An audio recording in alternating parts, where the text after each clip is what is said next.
Aktivistët e Lëvizjes Shqipëria Bëhet kanë nisur këtë të premte një protestë para kryeministrisë ku kërkojnë ndërheqjen e qeverisë Rama, duke quajtur atë përgjegjës për skandalet dhe për keq menaxhimin e vendit. Sipas pamjeve filmike të siguruara pak minuta para nisjes së protestës, tensioni u rrit dhe aktivistët u përleshën me policinë, e cila tentoi të heqë gjeneratorin e vendosur përballë ndërtesës së qeverisë.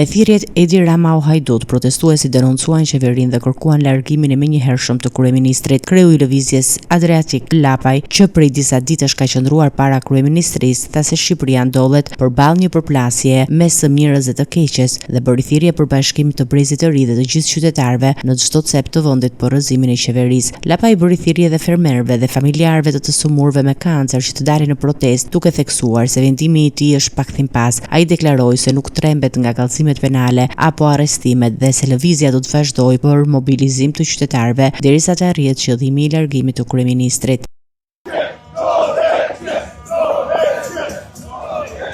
Edi Rama Afrika tak, Afrika tak, Afrika tak.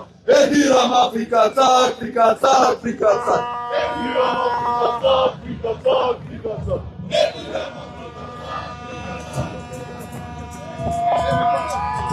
Kjo sot është një thirrje për të gjithë ata që vuajnë nga hemofilia dhe nuk gjejnë faktor 8D në spital, për të gjithë ato familje që kanë në shtëpi të sëmurë me kancer dhe nuk gjejnë receptin, metatrexate 50 mg, asparaginus agus e të tjerë, për gjithë ata njerëz që vuajnë nga ky regjim i hajdutëve që me një mesazh vjet 50 miliard lekë.